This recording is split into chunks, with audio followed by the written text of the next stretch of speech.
Let's do a color change with cotton DK yarn on this beautiful day. Hopefully I won't be interrupted by the children. I've finished this row, and what I'm going to do is, here's my working yarn. I'm going to just pull it right through. I've already cut, but you might have to cut your yarn. So cut yarn and pull through to fasten it off. Now, with my experience, this is just the way I found works for me.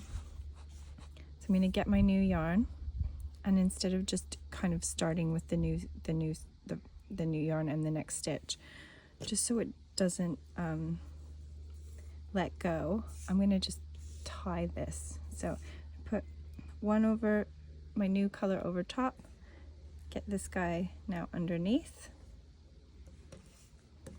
okay, and then I'm just going to tie a little knot. It's not even a full knot, but like that.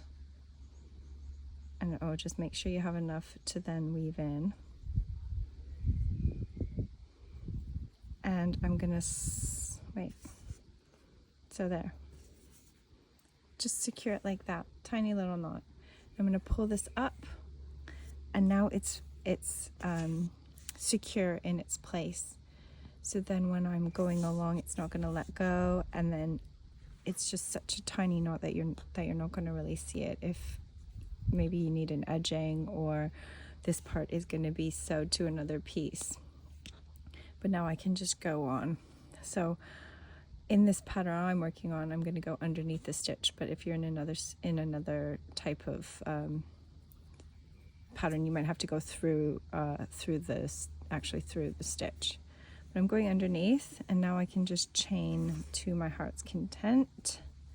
Oh, do you see it's come back? I'm going to just push it forward there. Now I'm just going to pull up a loop, but I'm not going to count that as anything. And now I'm going to chain my 3 that I need to do. 1, 2, 3. Okay, so then there, it's secure, it's not letting go.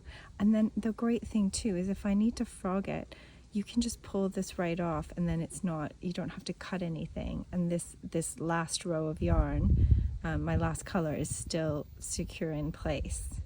And then this, you can see it can just come right off if you need it to. So there you go. That's my little trick for you for changing cotton DK yarn.